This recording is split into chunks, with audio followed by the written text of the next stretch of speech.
ஆசை ஆசையாய் இடுக்கு பிள்ளையார் கோயிலின் கற்களுக்கு இடையே உள் நுழைந்து வேண்டுதலை நிறைவேற்ற முயன்று இளைஞர் பலியான இடம்தான் இது.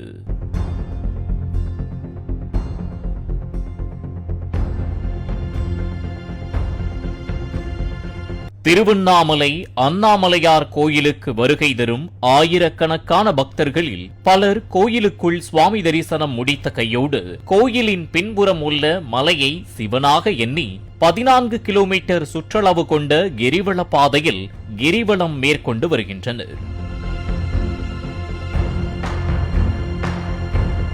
கிரிவல பாதையில் உள்ள அஷ்டலிங்கங்கள், ஆசிரமங்கள், சிறப்பு வாய்ந்த கோயில்கள், பிரசித்தி பெற்ற இடுக்கு பிள்ளையார் கோயில் என அனைத்திலும் சென்று வழிபடுவதை வழக்கமாக வைத்துள்ளனர்.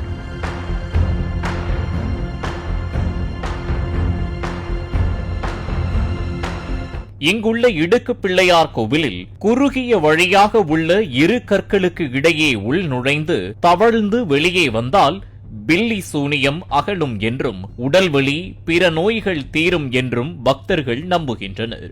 குழந்தை பாக்கியம் கிடைக்கும் என கூறப்படுவதால் புதிதாக திருமணமான தம்பதிகள் ஆண்கள் பெண்கள் நீண்ட வரிசையில் காத்திருந்து இடுக்கில் நுழைந்து சிரமப்பட்டு வெளியே வருவதை வாடிக்கையாக செய்து வருகின்றனர்.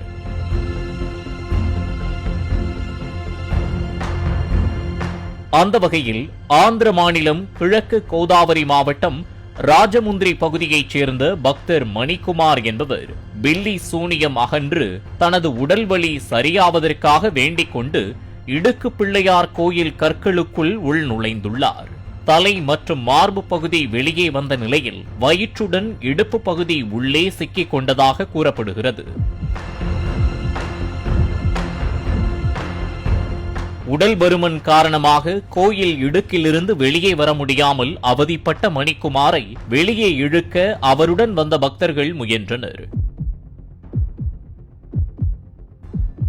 இழுத்து பார்த்தபோது உட்பக்கமும் வர இயலாமல் வெளிப்பக்கமும் செல்ல இயலாமல் நீண்ட நேரம் சிக்கி தவித்துள்ளார்.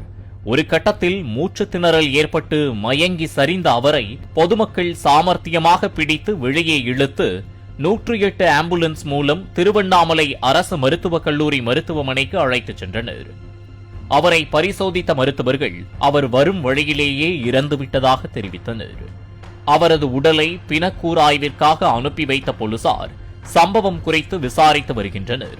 இடுக்கு பிள்ளையார் கோயிலுக்குள் உள் நுழைந்து வெளியே வர விரும்பும் பக்தர்கள் உடல் பருமனாக இருந்தால் விபரீத வேண்டுதலை தவிர்ப்பது நல்லது என்று காவல்துறையினர் கேட்டுக் கொண்டுள்ளனர்.